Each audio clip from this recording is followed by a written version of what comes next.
La version finale d'iOS 14.6 est disponible. Pour tout le monde, c'est en version publique.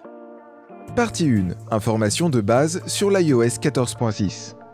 Tout d'abord, regardons quelles sont les principales mises à jour d'iOS 14.6 cette fois-ci.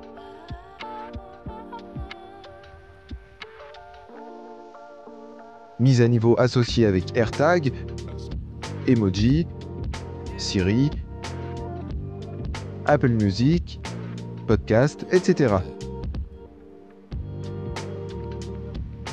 Ce qui préoccupe le plus tout le monde, c'est que cette version corrige de nombreux bugs dans la version bêta précédente.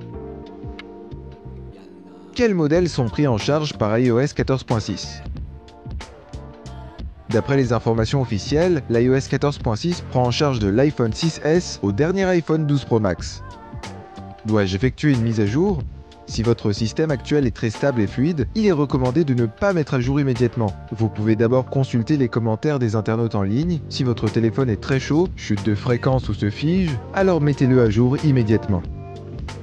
Faites la mise à jour de votre iPhone.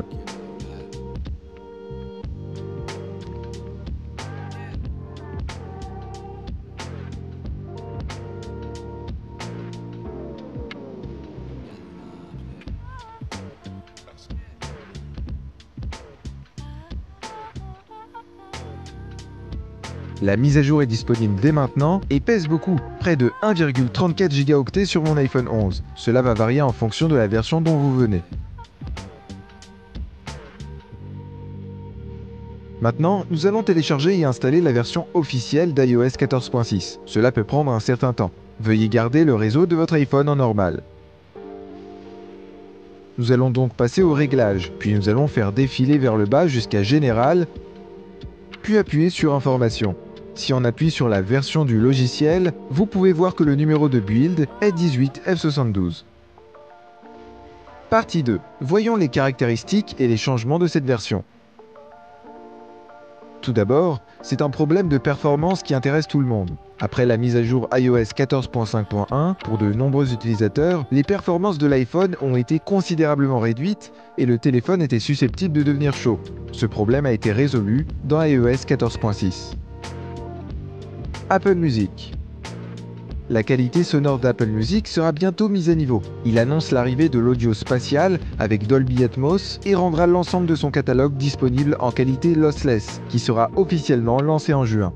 Pour l'instant, il y a des logos avec des masterings Apple sur certaines pages de chansons, et dans les paramètres de musique, une option de qualité audio sous le réseau cellulaire a été ajoutée.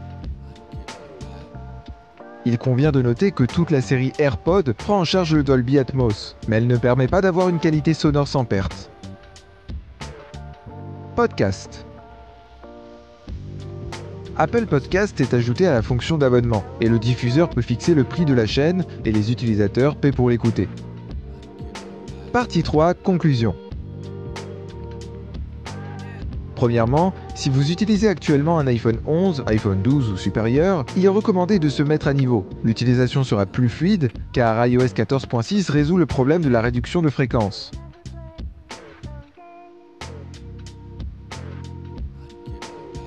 Pour les utilisateurs expérimentés, si vous disposez d'une version bêta d'iOS 14.7, vous ne verrez pas la mise à jour puisque vous disposez d'une version plus récente.